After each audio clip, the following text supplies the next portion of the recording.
ख्यालों पे छाई है चारों तरफ महंगाई सी, बच्चे देख के डर जाते हैं सूरत ये घबराई सी।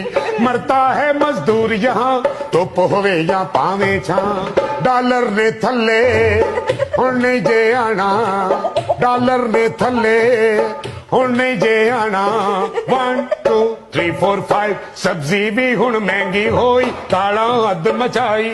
दुत्ते दही दा रेट न पुछो कहंदा ए हलवाई, सब्जी भी हुण महंगी होई, ताला हद मचाई।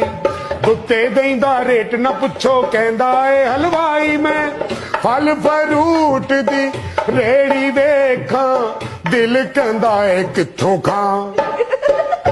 मेरे ख्यालों पे छाई है चारों तरफ महंगाई सी, बच्चे देख के डर जाते हैं सूरत ये घबराई सी। मरता है मजदूर यहाँ तो पोहवे या पावे छा, डॉलर ने थल्ले हुण नहीं जे आना, डॉलर ने थल्ले हुण नहीं जे आना। सर्दी दे विच गैस नहीं आउंदी, गर्मियां दे विच पानी, हर मौसम विच लगी रहिंदी बिजली दी आनी जानी। सर्दी दे विच गैस नहीं आउंदा, गर्मियां दे विच पानी, हर मौसम विच लगी रहिंदी बिजली दी आनी जानी। हाय बिल गरीब ने भरना ही भरना, नहीं करनी चूं चां।